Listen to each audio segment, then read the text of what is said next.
Hello students, welcome to the last lecture of structure of atom, and today's lecture will be completely based on the explanation of dual nature of electron. Now what do I mean by dual nature of electron? So dual nature of electron means, according to de Broglie, that electron moves in the form of waves. They have a wave nature, and since electron is a particle or a matter, therefore we can say the electron produces a matter wave. They move in the form of wave. So according to Bohr model, we know that electron revolve in a fixed orbit around a nucleus. But according to de Broglie, the electron actually moves by creating waves. So according to its model, the electron will have a wave nature.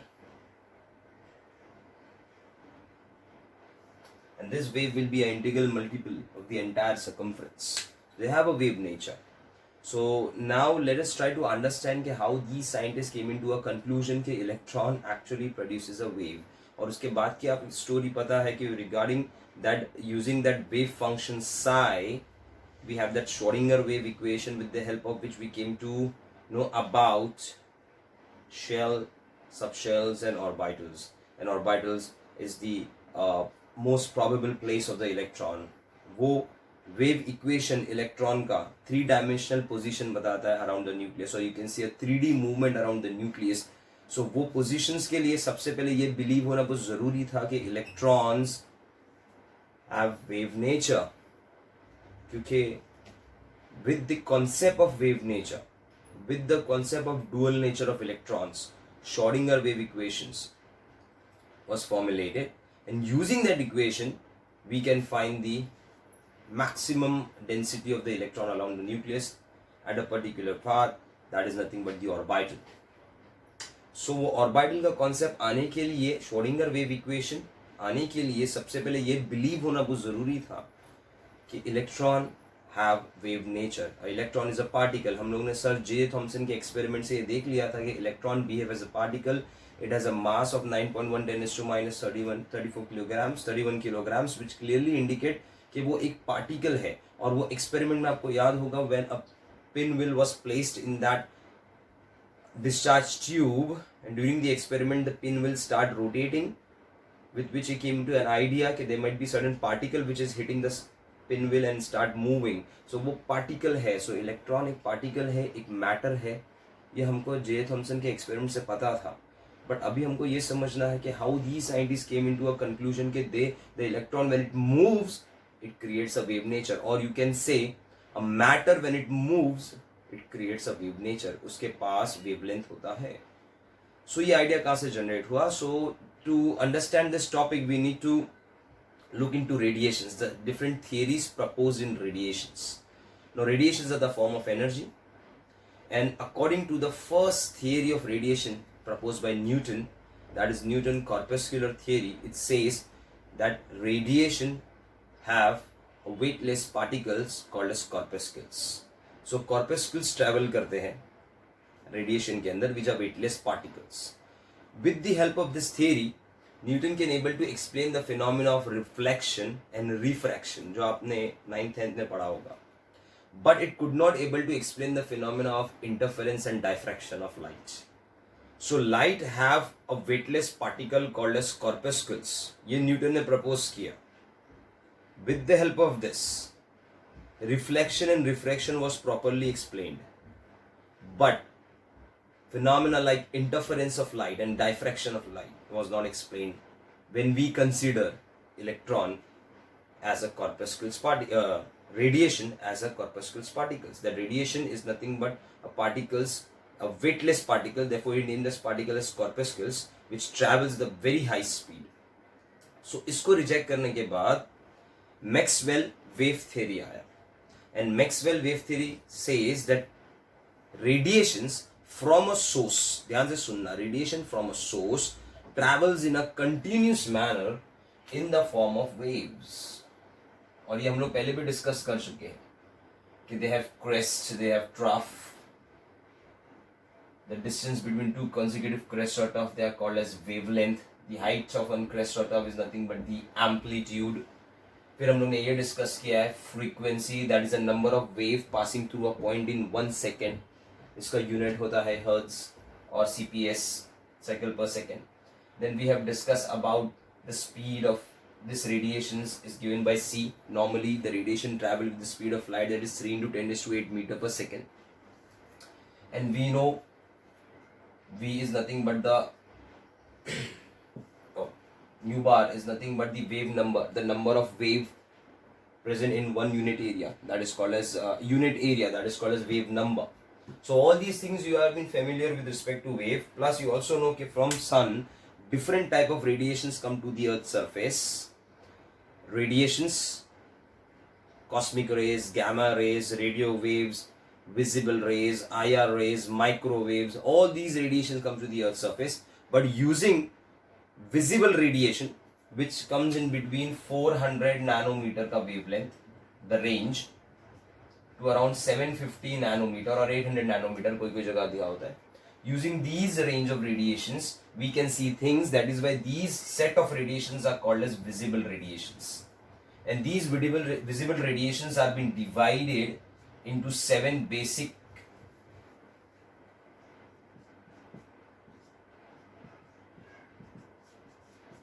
colors. That is Vibgyor. So when you combine these Vibgyors all set together, you get a white light, जिससे हम लोगों को चीजें दिखती है. Okay, so यहाँ पर violet, indigo, blue, green, yellow, orange, red. So यहाँ पर वेवलेंथ इनका बड़ा है. And if you know that wavelength nu is nothing but c upon lambda. Frequency is also termed as energy. So from left to right of the visible section of radiations, अब radiations तो काफी सारी है. If you arrange all those radiation in the increasing manner of their wavelength, then it is called as electromagnetic spectrum. Why it is termed as electromagnetic spectrum? That is more important. See, in case of Maxwell wave theory, he proposed that radiations travel in the form of wave. But which waves? These waves do not require any medium. These waves travel through the vacuum by creating their own medium, and the medium is the electrical and the magnetic field, which are perpendicular to each other and also perpendicular to the propagation of waves. So set of electrical field and magnetic fields, and these is nothing but the propagation of waves. So electrical magnetic field जो एक दूसरे को perpendicular है, यही radiation energy को सन से अर्थ तक लेके आ रही है. और इसको आने के लिए कोई मीडियम की जरूरत नहीं है, because electrical field and magnetic field itself acting as a medium over there. Therefore these electromagnetic radiation can travel through vacuum. They have a wave nature where you study the different parameters of the wave, where the energy of the wave is given by frequency, obviously because frequency is number of wave passing through a point in 1 second. तो जितना ज्यादा एक second में wave एक point से पास होगा उतना ज्यादा उस वेव का एनर्जी है. And frequency is inversely proportional to wavelength. Now when you arrange all these radiations, set of radiation, cosmic, gamma, all these radiations in the increasing order of their wavelength or decreasing order of their frequency is called as electromagnetic spectrum. Because according to Maxwell, these radiations are electromagnetic radiations. These energies are transferred. The radiation energy from the sun is transferred with electric and magnetic field which are perpendicular to each other and as well as perpendicular to the propagation of wave. तो मतलब इन radiations को ये vacuum में भी travel हो रही है. ये vacuum में अगर travel होने के बाद when it enter into the earth surface, when it enters into the earth atmosphere, the earth atmosphere is a jacket which is full of colloids. So colloids is the unseen particle, a very small particle you cannot see by the naked eye. आपने but colloids क्या करता है, light disperse करता है. Light disperse करने की वजह से we can see those path of light, और वही पाथ ऑफ लाइट आपको स्पेस की जब आप वीडियोस देखते हो तो वो पाथ ऑफ लाइट आपको नहीं दिखाई देगा. ऐसा कभी नहीं दिखेगा कि सन है और वहां से रेडिएशन का पाथ आ रहा है और अर्थ पे ऐसा आके गिर रहा है. No, you can not see the path of that light between sun and earth because there is a vacuum. But उस वैक्यूम के थ्रू वो सन की जो लाइट एनर्जी है वो ट्रैवल हो सकती है. तो कोई भी एनर्जी, नॉर्मली हम ये समझ सकते हैं कि कोई भी एनर्जी ट्रैवल होने के लिए मीडियम चाहिए. For example I am talking to you right now, तो there is a certain medium to which my audio and video is reaching to you. Without medium हम लोग कोई भी चीज ट्रांसफर नहीं कर सकते. Even if you are standing in front of me, I am talking, there is a air is a medium where my vocal cords when I talk they produce vibrations, in air, when I take air inside my mouth, and those vibrated air, the air vibrate in case of air, a vibration is longitudinal waves. They reaches to your eardrums. They also vibrate and can sense the sound. So similarly, if you want to see me, the light is the medium here. So you require a medium for something. तो question यही था कि ये radiations अगर सन से अर्थ पे आ रही तो देयर इज नो मीडियम, फिर ये कैसा आ रही है energy? So this energy is actually coming with the help of electrical and magnetic field. That is why these radiations are called as electromagnetic radiations. And when they goes to the earth surface, when they reaches the earth atmosphere, तो वहां पर colloids है, वो colloids क्या करते हैं? इन radiations को disperse करते हैं. तो because of the dispersion of light by the colloidal particles, you can see the path of light in our globe, but you cannot see those path of light in space. आपको कभी नहीं दिखेगा कि सन से कोई रेडिएशन की path जा रही है किसी प्लैनेट के ऊपर, बिकॉज वहां पर कोलॉइड पार्टिकल्स नहीं होते, और अगर कोलॉइड नहीं होते तो डिस्पर्शन ऑफ लाइट नहीं होगा. ओके, और कोलॉइड पार्टिकल्स क्या होते हैं? You will study that in absorption and colloid. But आपको एक सिंपल एग्जांपल देता हूँ. इन अ थिएटर, अब प्रोजेक्टर की जब लाइट आती है, you see some small particles. They are also particles, they are actually those colloid particle which are dispersing light. तो वो आपको डिस्पर्शन दिखता है लाइट का. Therefore you see the path. Similarly in the night time when you drive through the headlight, you see the path of light. Plane जा रहा है, उसका ऑन है हेडलाइट, पाथ ऑफ लाइट दिखाई देगा रात में. क्यों पाथ ऑफ लाइट दिखाई दे रहा है? क्योंकि कोलॉइड्स है, कोलॉइड्स लाइट को डिस्पर्स करते हैं. So you can not see radiation. First of all you can not see radiation, you can see the path which is dispersed by colloidal particle. Plus you can see things with the help of radiation. वो भी कौन सी radiation? Which lie between 400 and 750 nanometer. Therefore these set of radiations are called as visible radiations. और visible radiations को उन लोगों ने divide किया है विबग्योर. मतलब इस रेडिएशन को प्रिज्म के थ्रू पास करोगे तो वो रेडिएशन स्प्लिट हो जाती है अपने वेवलेंथ में, and you can see two spectrum that is called as continuous spectrum, जो आपने 10th स्टैंडर्ड के एक्सपेरिमेंट में देखा होगा, white light passing through the prism. तो when you combine all these radiations together it becomes the white light. और इसमें से कोई एक रेडिएशन भी मिसिंग होगा तो वो कलर्ड आपको दिखाई देगा substance. So when you arrange all these radiations in a series, it will form a electromagnetic, like cosmic rays हो गया, फिर gamma rays हो गया, then you have X rays, then you have UV rays, then you have a section of visible rays, then you have a IR rays, okay, then you have microwaves, then you have radio waves, जिससे हम लोग FM radios use करते हैं, वो ये frequency पे चलता है. तो मतलब अगर मैं लेफ्ट टू राइट जा रहा हूँ ना, तो लेफ्ट टू राइट जाने से वेवलेंथ इज इंक्रीजिंग, वेवलेंथ बढ़ते जा रहा है. मतलब यहाँ से मैं स्टार्ट कर रहा हूँ वेवलेंथ के लिए 10⁻⁻16 का वेवलेंथ है कॉस्मिक रेस का सपोज. सो रेडियो वेव्स पे हम लोग जब तक रीच करेंगे तो the wavelength becomes 10⁻8, it increases. So 10⁻16 से वेवलेंथ 10⁻8 पे चला गया. And from right to left the frequency, और you can say the energy increases. तो cosmic rays, gamma rays, X rays, ये सब हाई एनर्जी रेज है, ठीक है. और यूवी और आईआर के बीच में विजिबल सेक्शन आता है जिससे हम लोग चीजें देख सकते हैं. That is between 400 nanometre to 750 nanometre का रेंज. तो ये जो पूरा स्पेक्ट्रम है, और you can see the arrangement of different radiation with respect to different wavelength is called as electromagnetic spectrum, because ये सारी रेडिएशंस इलेक्ट्रोमैग्नेटिक रेडिएशंस है. And when they travel through the vacuum और to any other, they actually travel in the form of waves, and they have the electrical and magnetic field which itself behave as a medium. तो इनको vacuum में flow होने के लिए, पास होने के लिए कोई मीडियम की जरूरत नहीं है, इनके पास इलेक्ट्रिकल मैग्नेटिक फील्ड है. और आपको पता होगा सन पे there are lot of nuclear reaction going on. तो nuclear reactions are exothermic when they release those energy. उस एनर्जी जो अर्थ तक के आ रही है in the form of those radiations have electrical and magnetic field in them. Okay guys, so this is actually an electromagnetic spectrum, and this is your visible radiation का section between 400 nanometer to 750 nanometers, and which is divided into Vibgyor, जिसमें हमको याद रखने का कि violet से लेके red तक जाओगे तो वेवलेंथ बढ़ेगा, मतलब एनर्जी कम हो जाएगी, यानी फ्रीक्वेंसी कम हो जाएगी. तो रेड जो है वो लेस एनर्जी वाला है, violet radiation is more energy and less wavelength. Red is of longer wavelength and less energy. Obviously जिसकी वेवलेंथ बड़ी होती है तो number of wave passing through a point in 1 second will be less, तो उसकी frequency कम हो जाएगी. सो ये रेडिएशंस के बारे में ऑलरेडी आप लोगों को पता था, जिसका रिवीजन कि what are electromagnetic radiation. So Maxwell ने ये बताया कि radiations coming from a source in a continuous manner in the form of wave producing electrical and magnetic field through the propagation, and they can propagate through vacuum. And he gave us the idea about this. So with the help of this idea of wave nature, we can able to understand phenomena, physics के जो phenomena है, diffraction of light and interference pattern of light, वो हम लोग पढ़ सकते हैं. But अब यहाँ से कहानी थोड़ी सी चेंज होती है कि यहाँ तक कि हम लोगों ने ये स्टडी कर लिया कि पहले न्यूटन ने बताया था कि रेडिएशंस यानी light, they have particles in them called as corpuscles which are weightless particle. With the help of that he can explain the phenomena of reflection and refraction.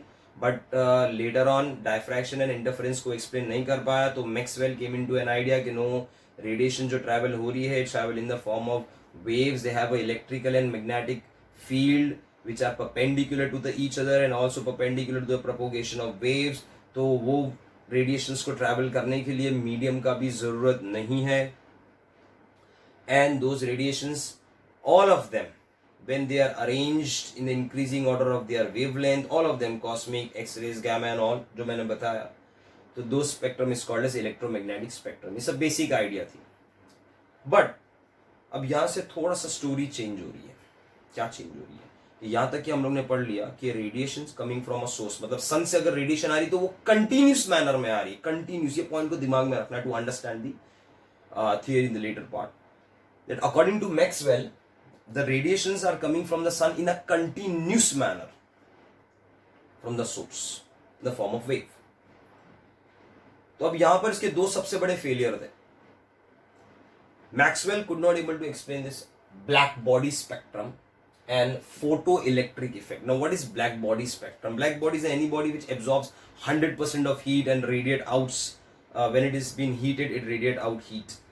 But मैं आपको एक simple example देता हूँ समझने के लिए black body के spectrum के बारे में. आपने कभी भी metal को heat होते हुए देखा होगा. When metal is heated, metal, ठीक है, black body तो छोड़ दो, हम लोग metal की एक normal बात करते हैं. metal को जब heat कर रहे हैं, so when you heat a metal, it becomes red. It becomes red hot. लेकिन एक्चुअली में ऑब्जर्व करोगे ना, तो initially when it is been heated it becomes red hot, मतलब वो रेड रेडिएशंस दे रहा है. रेड की भी एक सर्टेन वेवलेंथ होगी. Then on further heating, red से वो येलो रेडिएशंस पास ऑन करना चालू कर देता है, फिर थोड़ा व्हाइट हो जाता है. Then on further heating it becomes purple. Purple is near to violet, ऐसा, तो पर्पल कलर. सो अब क्वेश्चन ये है इसमें, मतलब ये तो बहुत सिंपल चीज है कि मेटल को जब आप हीट कर रहे हो तो पहले रेड हॉट हो रहा है, it means it is giving out red radiations. देन उसके बाद वही मेटल को और हीट करते जा रहे हो तो it gives out yellow, then it becomes yellowish white and then it again changes to whitish purple and then becomes dark purple and start melting. तब यहां पर क्वेश्चन मैक्सवेल को ये था कि यू से the radiation comes in a continuous manner from the source. So if it is coming in a continuous manner, तो if initially it was red hot, तो red radiations आ रही है metal से when it is being heated, तो melt होने तक के red hot ही होना चाहिए, because since the radiation travel in a continuous manner, the metal which has been heated should give out only and only radiation of a wavelength which matches to red color. और कोई radiation आना ही नहीं चाहिए था अगर radiation continuous manner में आ रही है तो. So this is the black body spectrum. कि when a black body is being heated, पहले वो red color का radiations दे रहा है, और ज़्यादा heat करने पे yellow, then yellowish white, then white, then whitish blue, then become purple, and it melts. तो फिर वो क्यों इतने different radiations दे रहा है? तो when these radiations have been arranged on the screen, you get a color band of different radiation of different wavelength. So why it is giving different radiation of different wavelength? अगर कोई भी चीज़ according to Maxwell theory, it says that radiation comes in a continuous manner. तो अगर वो continuous manner में आ रहा है तो from start till the end, melting होने से पहले जब आप उसको heat कर रहे हो और melting होने तक वो सिर्फ red radiation देना चाहिए था. Why it is giving different radiations? ये explanation नहीं था Maxwell के पास. Second is photoelectric effect. Now what is this photoelectric effect? Body symbol है. We take a metal of a low ionization enthalpy. Low ionization enthalpy मतलब जिसका electron easily eject हो सकता है from the outermost shell, example cesium. तो हमने उस metal को suppose I let this out some space.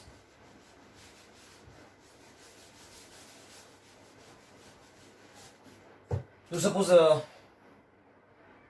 This is a evacuated chamber. इसमें एक पीस ऑफ मेटल है, यहाँ पर डिटेक्टर है, this is detector, and here there is a ammeter, circuit है पूरा. ना ये मेटल जो हम लोगों ने यूज किया है, it is of low ionization enthalpy. हम सीजियम यूज कर सकते हैं जिसमें से इलेक्ट्रॉन बहुत इजीली यूज होता है. जो सीजियम हम लोग photo voltaic cell, actually photo electric effect का ही फंडा फोटो वोल्टाइक सेल और सोलर सेल में यूज होता है. With the radiations of a certain energy hits to the surface of a metal, the electron is बीच ejected and the electron start moving inside the circuit, so you get a current of certain potential. So what happens in photoelectric effect, when this radiations comes to the surface of metal, यहाँ से electron eject होता है और ये electron travel करता है detector में and it flows to the circuit. तो एमीटर में रीडिंग आएगा कि इतने एम्पियर का करंट आ रहा है, 1.1 1.1 वोल्ट 2 वोल्ट्स करंट आ रहा है. So this is photoelectric effect, producing electricity with the help of light energy which is been incident on the surface of a metal. और मेटल जो हम लोग यूज करते हैं ऑब्वियसली लो आयोनाइजेशन एंथैल्पी का. आपको याद होगा ionisation enthalpy is the energy required to remove the outer most electron of a metal. So हम लोग को वो मेटल यूज करना है जिसका आयोनाइजेशन एंथैल्पी बहुत कम है, बहुत कम एनर्जी लगती है इलेक्ट्रॉन निकालने में. एग्जांपल सीजियम हम लोग यूज कर सकते हैं. This is photo electric effect. Now Maxwell theory says that radiation comes in a continuous manner. ठीक है, तो अगर रेडिएशन कंटिन्यूअस मैनर में आ रही है तो वो कंटिन्यूअस मैनर में एब्जॉर्ब भी होनी चाहिए. एक एग्जांपल देते हैं. फॉर एग्जांपल मेटल है, इसमें से अगर इलेक्ट्रॉन इजेक्ट करना है, to eject electron from the surface of metal, the electron is associated. Metal में क्या होते हैं, मेटल के एटम्स होते हैं. एटम्स में क्या होते हैं, न्यूक्लियस में प्रोटॉन्स होते हैं और इलेक्ट्रॉन्स होते हैं. Electrons is bonded to the nucleus by electrostatic force of attraction. तो ये इलेक्ट्रॉन बोल रहा है कि सर अगर मुझे मेटल के सरफेस से बाहर आना है, to come out of the surface, अगर मुझे बाहर लेके आना है आपको, तो मेरा इलेक्ट्रोस्टैटिक फोर्स ऑफ अट्रैक्शन आपको ब्रेक करना होगा. ठीक है, मतलब उसके लिए कितनी एनर्जी लगेगी, या हाइपोथेटिकल है जो मैं बता रहा हूँ, कितनी एनर्जी लगेगी. समझो electron requires energy of 3 electron volt. Suppose 3 electron volt का एनर्जी लगेगा इलेक्ट्रॉन को बाहर निकालने में. ठीक है, हम लोग ने यहां पर एक सोर्स यूज किया रेडिएशन का, जो रेडिएशन प्रोड्यूस कर रहा है. ये जो सोर्स है it produces a radiation of 1 electron volt. और एक सोर्स यूज किया, ये इससे जो रेडिएशन आएगी इस मेटल पे वो 2 इलेक्ट्रॉन वोल्ट की है. ठीक है, now according to the Maxwell the radiation comes in a continuous manner. it means कि आप अगर 1 इलेक्ट्रॉन वोल्ट का रेडिएशन भेज रहे हो मेटल की सरफेस पे, तो उसका electron 1 electron 1 electron volt 1 electron volt 1 electron volt 3 electron volt continuously खा जाना चाहिए. It should digest that 3 electron volt and come out of and break the electrostatic force and come out of the surface. So अगर ये सच होता तो 2 electron volt expose करने से electron जल्दी बाहर आ जाएगा as compare to 1 electron volt. अगर मैं आपको क्वेश्चन पूछूं इसके अंदर कि using which source of radiation the electron can be easily ejected, you will say sir 2 electron volt, क्योंकि वो ज्यादा एनर्जी दे रहा है तो बहुत जल्दी 3 के आसपास आ जाएगा and it will come out of the surface of metal at a faster rate as compared to the source of radiation used which gives the energy of 1 electron volt. तो आप सर ये यूज करो जल्दी बाहर आएगा. But fact क्या है पता है, फैक्ट ये है कि आप 1 electron volt 2 electron volt 2.5 electron volt 2.8 electron volt 2.9 electron volt use कर लो, पूरा दिन तक उसको रख दो मेटल पे एक्सपोज करके, 1 इलेक्ट्रॉन भी बाहर नहीं आएगा. मैक्सवेल को पूछे सर यू सेड के the radiation comes in a continuous manner. So if it is coming in a continuous manner, then electron should absorb that radiation continuously. 1 electron volt 1 1 1 3 हो गया, बाहर आ गया, कंटिन्यूसली उसको एब्जॉर्ब कर लेना चाहिए और it should come out of the surface, उसको बाहर आ जाना चाहिए. बट हम लोगों ने पूरा दिन रखा, एक भी इलेक्ट्रॉन बाहर नहीं आया. Then the next day we took a source which gives us a radiation of 3 electron volt. जैसे ही ये सोर्स इंसिडेंट हुआ, इलेक्ट्रॉन बाहर आ गया. In microseconds it came out. Ammeter में रीडिंग आने लगी.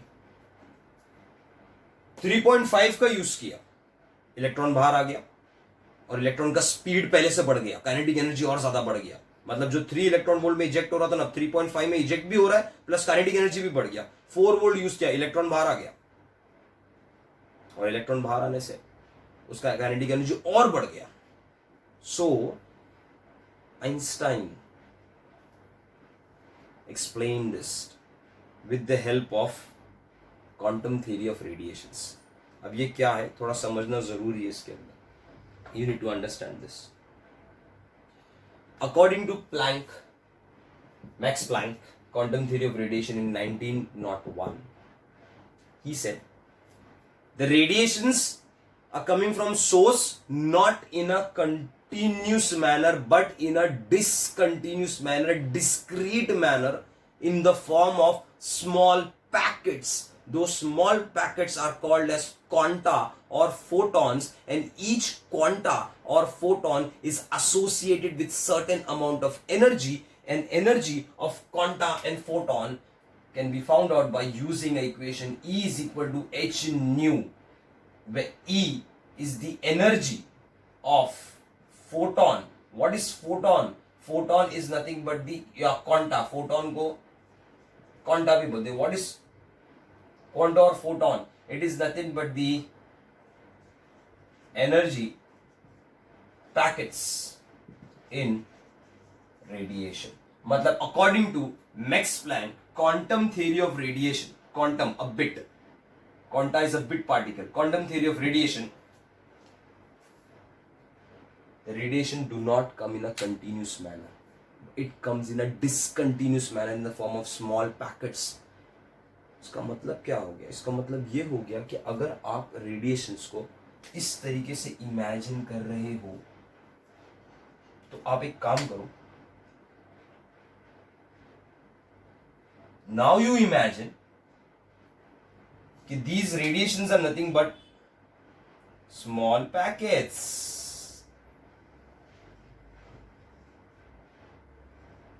Small packets. See? मैं इन सबको साथ में नहीं बना रहा हूं, गैप छोड़ रहा हूं. Why? Because they are being traveling in which manner? In a discontinuous manner. मतलब ये एक पैकेट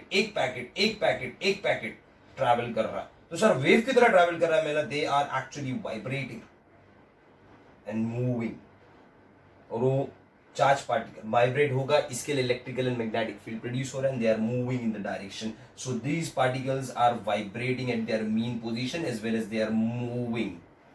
एग्जाम्पल, स्टिल वाटर में you create a disturbance, you will see a wave. क्यों? आपने जब डिस्टर्बेंस क्रिएट किया तो एनर्जी ट्रांसफर की. वाटर मॉलिक्यूल ने एनर्जी लिया, एनर्जी लेने के बाद वो अपनी मीन पोजीशन में वाइब्रेट हो रहा है और आगे की तरफ भी बढ़ रहा है. सो एक वाटर मॉलिक्यूल वाइब्रेट होगी, इधर आएगा, एट सेम टाइम दूसरा इधर आएगा, तीसरा इधर आएगा, फोर्थ इधर आएगा, तो आपको एक वेव दिख रहा है hypothetical, but they are actually vibrating and moving in front. So you will see a wave travelling. So ये आइडिया है मैक्स प्लैंक का. वो बोलता है कि सो इससे सारी प्रॉब्लम सॉल्व हो रही है ये आइडिया से. मतलब now we don't consider radiation in a continuous manner but it is been consider in a discontinuous manner. It means that radiation के पास वेव नेचर भी है एज वेल एज उसके पास पार्टिकल भी है. Why? Because ये particle is nothing but quanta or photon has certain energy. और Einstein ने 1905 में क्लियरली ये सजेस्ट कर दिया कि जो फोटो इलेक्ट्रिक इफेक्ट और ब्लैक बॉडी रेडिएशन है, इसके प्रॉब्लम हम इससे सॉल्व कर सकते हैं by considering radiation having dual nature, wave as well as particle nature. इसका मतलब ये है ब्लैक बॉडी को जब आप हीट करते हो तो रेड का क्वांटा, रेड का पार्टिकल निकलता है, रेड रेडिएशन का फोटोन निकलता है, इसके लिए आपको रेड कलर दिख रहा था. और हीट करने पे एनर्जी बढ़ेगी. और आपको बताया था मैंने कि increasing wavelength left to right, decreasing frequency या decreasing energy, energy is inversely directly proportional to frequency from left to right. मतलब रेड का वेवलेंथ बहुत ज्यादा होगा और एनर्जी सबसे कम। इसके लिए हीट करने पे मेटल को, जब आपको रेड कलर दिख रहा था, that was a red packet coming out. If you heat more तो मोर एनर्जाइज पैकेट, रेड से ज्यादा एनर्जी किसकी, येलो की, it comes out, then it becomes whitish blue, then purple. तो मतलब जब आप हीट कर रहे थे मेटल को तो पहले रेड के पैकेट आए, येलो के पैकेट आए, फिर एंड में पर्पल के पैकेट्स बाहर आए एनर्जी के, and those packets are coming vibrating at the mean position and moving in front of you. तो अगर आप मिलियंस ऑफ पैकेट्स देख लोगे तो आपको एक हाइपोथेटिकल वेव दिखेगा। सो देख, इससे ब्लैक बॉडी का प्रॉब्लम भी सॉल्व हो रही है, सेकेंड फोटो इलेक्ट्रिक का भी सॉल्व हो रही है। पहले आपने 1 इलेक्ट्रॉन वोल्ट का इंसिडेंट किया रेडिएशन, तो actually it was the 1 electron volt के पैकेट्स। ये पैकेट्स एक दूसरे से कंटिन्यूसली अटैच नहीं है, डिसकंटिन्यूस है, एक के पीछे एक आ रहे। Like you consider a bread, loaf of bread, और you get buy a bread in a for of a certain brand, and you get bread in pieces. So those bread which are cut into pieces is the discrete bread, and you get a loaf that is a continuous bread. So it is not a continuous energy, radiation is not a continuous energy, it is discrete into pieces. So पहले आपने 1 electron volt जो use किया था, so that has 1 electron volt का quanta और photons, 1 electron volt के quanta photon थे, लेकिन ये इलेक्ट्रॉन कितना मांग रहा है, 3 इलेक्ट्रॉन वोल्ट। तो जब इस मेटल के सरफेस पे जो इलेक्ट्रॉन है, इट रिक्वायर्स 3 इलेक्ट्रॉन वोल्ट। आपने एक पैकेट भेजा जो 1 इलेक्ट्रॉन वोल्ट का है, उसके पीछे एक पैकेट है जो 1 इलेक्ट्रॉन वोल्ट का है। So what is happening here, ये आएगा, इलेक्ट्रॉन को हिट करेगा, force of attraction, electrostatic force of attraction, nucleus का जो इलेक्ट्रॉन है वो ब्रेक नहीं कर पाएगा, दिस इज रिजेक्टेड। फिर ये आके हिट करेगा, rejected. Then if you give a 3 electron volt, yes, so ये एब्जॉर्ब करेगा, ये रिलेशन ब्रेक करेगा, इजेक्टेड, बाहर आ जाएगा। तो इलेक्ट्रॉन पैकेट्स को रिजेक्ट कर सकता है अगर उसके पास उतना एनर्जी नहीं है कि उसका electrostatic force of attraction break कर सके, और वो पैकेट्स को एब्जॉर्ब कर लेता है जिसकी energy is equivalent to break that electrostatic force of attraction and for that electron to come out of the surface. लेकिन what if you send energy packets of 4 electron volt, तो वो 3 electron volt use करेगा,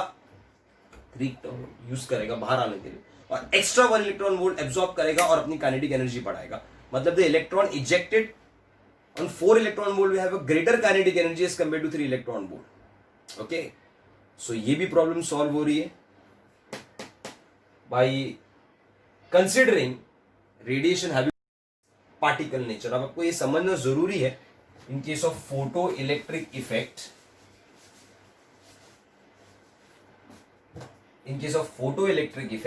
that intensity से electron ejection कोई लेना देना नहीं। मतलब for intensity is what, intensity is exposing the metal surface to the radiation for a certain time. आप टाइम बढ़ाओगे, इंटेंसिटी बढ़ेगा, उससे कोई लेना देना नहीं है। इंटेंसिटी से नंबर ऑफ इलेक्ट्रॉन इजेक्ट हो सकते हैं कम और ज्यादा, depending upon the energy send.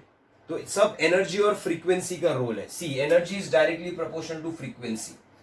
So in case of effect, to remove electron from surface of metal, you require to expose the surface of metal with nu naught, or we can say E naught, or we can say W naught. This is called as threshold frequency. This is called as threshold energy, and W naught is called as work function.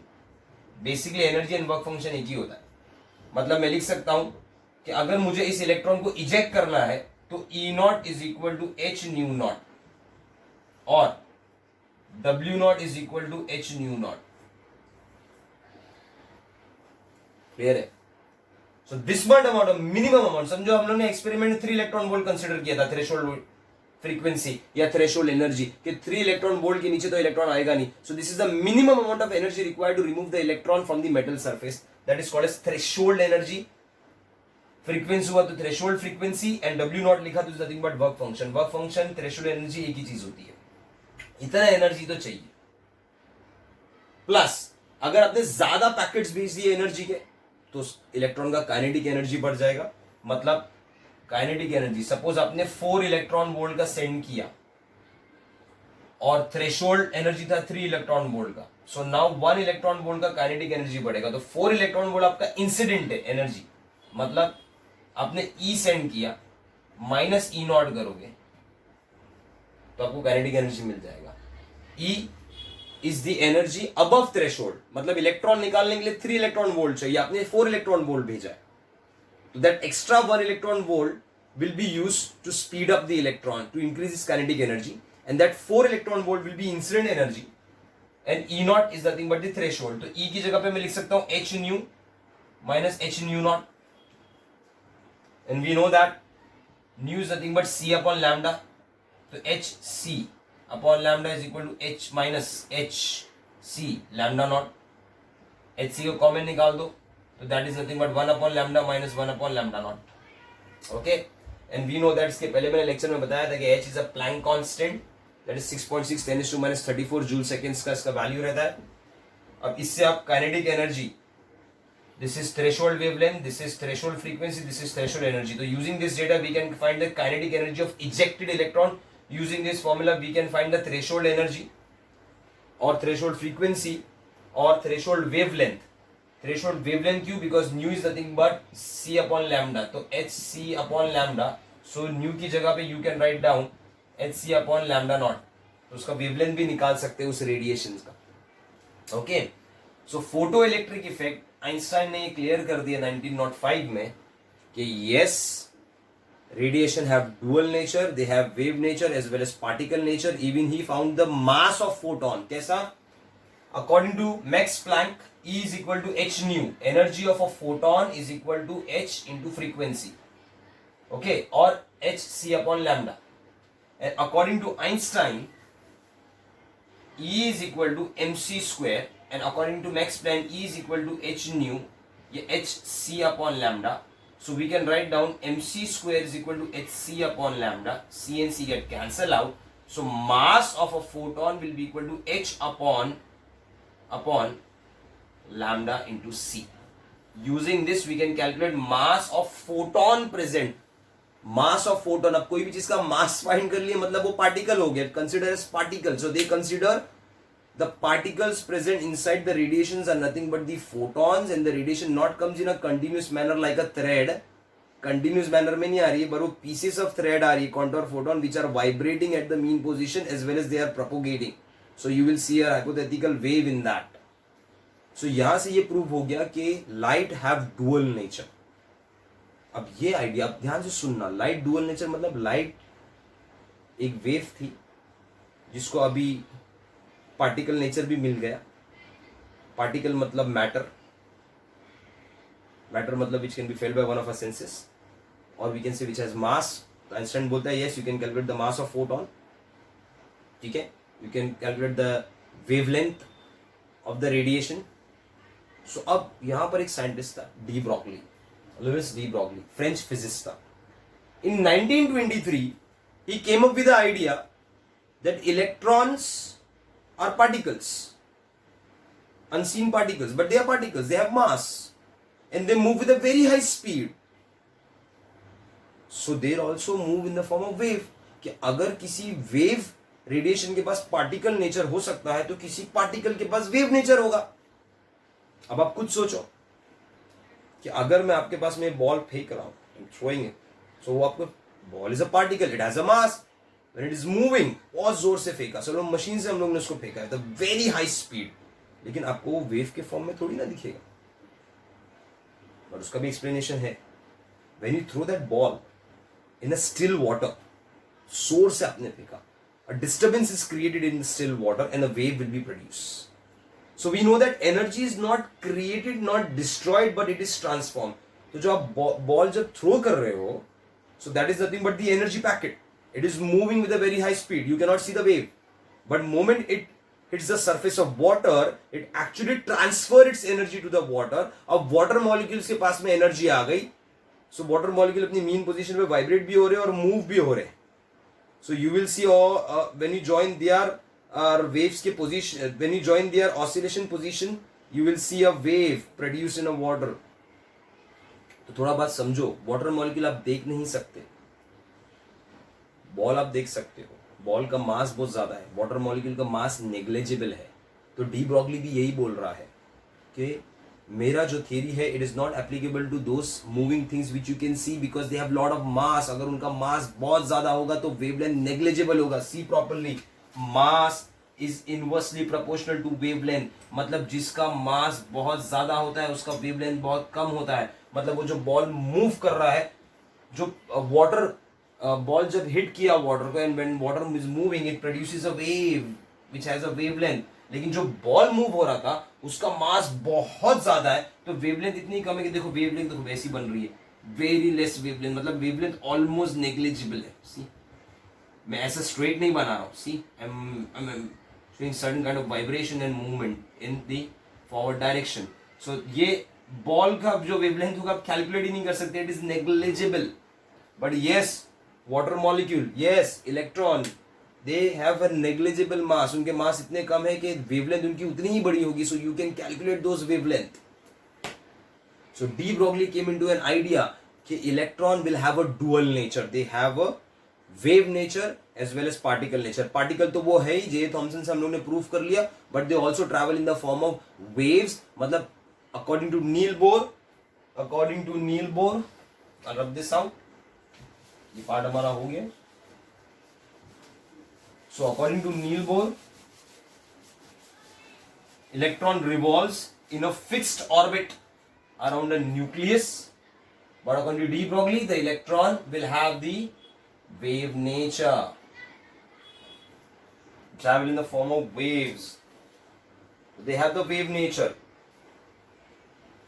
and this wave nature से हम लोग ये proof कर, this with the help of this wave nature we can come to a conclusion that electron have dual nature, particle as well as wave।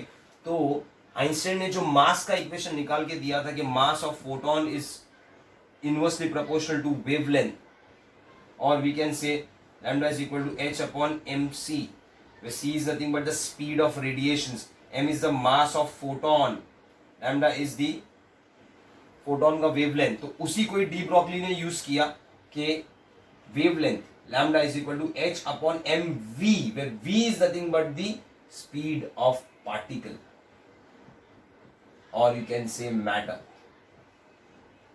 ठीक है, तो wavelength बहुत ज्यादा कब होगा, if the mass is negligible, like in case of electron the mass is negligible. अभी आप यही फॉर्मूला लेके अगर किसी बॉल का मास कैलकुलेट करोगे तो बॉल का वेवलेंथ कैलकुलेट करो तो वो नेग्लिजिबल आ जाएगा। मतलब सपोज मैंने यही वेवलेंथ कैलकुलेट किया है, एच प्लैंक कांस्टेंट है, 1 मीटर पर सेकेंड से मूव कर रहा है, समझो हम लोग एक बॉल का मास कैलकुलेट कर रहे हैं, बहुत बड़ा बॉल है, 1 kg का बॉल है, वेवलेंथ कैलकुलेट कर रहे हैं, तो उसका वेवलेंथ क्या हो जाएगा, h is 6.6 into 10 raised to minus 34 joules per second.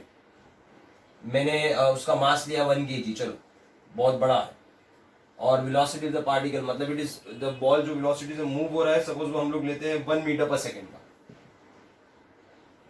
तो क्या आएगा इसका wavelength, it comes to 6.6 into 10 raised to minus 34, ये इसका वेवलेंथ आने वाला है। Okay, -34 metre. अब 6.6 माइनस 34 मीटर कैलकुलेट ही नहीं कर सकते, you can not see that, such a negligible wavelength 1 kg of ball के लिए। अब सेम चीज ही आप इलेक्ट्रॉन के लिए कैलकुलेट करो, तो प्लैंक कांस्टेंट मैंने डाल दिया 34। अच्छा, इलेक्ट्रॉन का मास कितना होता है, 9.1 into 10 raised to minus 31 kg। देखो कितना कम है मास, नेग्लिजिबल है। यहाँ पर 1 kg लिया था, यहाँ पर मैंने इलेक्ट्रॉन का मास लिया है 9.1 10 raised to minus 31 kg लिया, और suppose it moves with a velocity of 6 into 10 raised to 6 into 10 raised to 6 meter per second velocity से जा रहा है, speed of this electron इतने speed से जा रहा है। So now what will the wavelength of the electron will come around 1.21 into 10 raised to minus 10 picometer, और इसको अगर सॉरी मीटर, और इसको अगर पिकोमीटर में कन्वर्ट, ये मीटर है, पिकोमीटर में कन्वर्ट करना, इट कम्स टू 121 पिकोमीटर। सो ये 121 पिकोमीटर का है, और वो 6.6, ये अभी भी 6.6 into 10 raise to minus 24, it comes to 22, yes it comes to 22 picometre. तो देखो बॉल का 1 kg बॉल का वेवलेंथ कितना है, 6.6 10 raise to minus 22 picometre. Wavelength आप समझ रहे हो, डिस्टेंस बिटवीन टू, ये इतना कम है कि दिखेगा ही नहीं, ये एक्सट्रीमली लेस, इसके लिए बॉल आपको वेवलेंथ नहीं दिख रहा है। बट वाटर में आपको थोड़ा समझ में आ रहा है, because water particle is less, तो इलेक्ट्रॉन में और समझ में आएगा। इलेक्ट्रॉन पार्टिकल्स इज नेग्लिजिबल, उनका कितना आ रहा है 121 picometre. So using this idea of radiation, de Broglie came to a conclusion that yes, even electron travels in the form of wave, it has a wave nature, or you can say any matter when it travels in the form of wave producing a wavelength. But क्या है इसका जो theory है, de Broglie का जो theory है, it is not applicable to those particles which you see because they have a large mass, so उनके wavelength negligible हो जाएंगे. But it is for those which are unseen particles like water molecule, you cannot see water molecules, you cannot see electrons, so उन चीजों के लिए, microscopic particles के लिए जरूरी था. And you know what, the idea of dual nature of electron helps to construct electron microscope. Electron microscope construct करने के लिए ये आइडिया था. प्लस नील बोर ने हम लोगों को एक पोस्टुलेट दिया था that an electron revolves in a fixed orbit, its angular momentum mrv is equal to nh upon 2 pi. n is the principal quantum number, याद होगा, integral multiple, it can be 1 2 3 4. ये हम लोग को आइडिया दिया था नील बोर ने. ये आइडिया जो आया है वो डी ब्रोगली से ही आया है. कैसा डी ब्रोगली से आया है कि de Broglie says that electron here the circumference of the orbit should be integral multiple of wavelength. The circumference of the orbit should be integral multiple of wavelength. Why? Because he says that electron have wave nature. तो wave nature होगा तो wavelength तो होगा ही उसका lambda. This is the wavelength lambda. So he said the circumference of the entire orbit is equal to the integral multiple of its wavelength. अब circumference is 2 pi r. So 2 pi r will be equal to integral multiple n lambda. 1 lambda, 2 lambda, 3 lambda of the wavelength. Now 2 pi r is equal to n lambda. और आपको पता होगा कि lambda is nothing but h upon mv. अभी मैंने निकाला h upon mv. So n into h upon mv. ठीक है. अब mv को ये साइड लेके जाओगे तो हमको क्या मिलेगा, mrv is equal to nh upon 2 pi. See, get this equation from de Broglie. So here it is being quantized. Plus Davisson and Germer 1927 में they carry out an experiment, और उस एक्सपेरिमेंट में उन लोगों ने प्रूफ कर दिया कि yes, moving electron have wave nature. Electron खुद एक पार्टिकल है, लेकिन जब वो मूव हो रहा है उसके पास वेव नेचर भी है, मतलब वो अपनी मीन पोजीशन में वाइब्रेट भी हो रहा है और आगे भी बढ़ रहा है, जिससे हाइपोथेटिकल वेव दिखाई दे रहा है. ये उसने प्रूफ कर दिए थे दोनों ने. कैसे दोनों ने प्रूफ किए थे? What they did, they carried out an experiment. In that experiment, Davisson Germer का एक्सपेरिमेंट में, they use a source of electron, that is a tungsten filament. This is a source of electron. इसको हीट किया, इसमें से electrons eject हुए. फिर उसके बाद में यहां पर एक एक्सेलरेटिंग इलेक्ट्रोड यूज किया इस इलेक्ट्रॉन की स्पीड को बढ़ाने के लिए. तो इलेक्ट्रॉन बहुत हाई स्पीड में Ni, निकल का क्रिस्टल है, प्योर निकल क्रिस्टल, और यू कैन से फॉइल, उससे पास किया निकल से. When it passes, here there is a screen. ये स्क्रीन पे एक कोसेंट्रिक पैटर्न जनरेट हुआ, like that. So this is concentric pattern. So when these electrons are made to strike against the nickel crystal as grating, concentric dark and bright rings were formed on the screen. Bright dark screen formed on the screen. तो ये deviation Germer को amuse की ये experiment. Why? Because 1923 में de Broglie said कि electron has dual nature. उसने कुछ formulations भी दिए. डेविसन जर्मर ने देखा कि ये जो कोसेंट्रिक पैटर्न है, ये same concentric pattern can be achieved when X-rays is set into experiment. मतलब तुम जब एक्स-रेज यूज करोगे, when you use X-rays, since X-rays have the diffraction pattern of electron by crystal is similar to observe by X-rays. जब हम लोग X-rays use करते हैं तो वो भी यही पैटर्न बना के देता है. आप सबको पता है एक्स-रेज तो रेडिएशन है, और ये जो पैटर्न यहां पर बना है ये इलेक्ट्रॉन से बना है. तो इलेक्ट्रॉन से जो पैटर्न बन रहा है और रेडिएशन से जो पैटर्न बन रहा है वो एग्जैक्टली सेम है. इसका मतलब इलेक्ट्रॉन का जो नेचर है वो एक्स-रेज जैसा है. तो एक्स-रेज का नेचर क्या है? वेव्स. बट कौन सी? Discontinuous waves in small packets और क्वांटा कॉल्ड एज फोटॉन्स.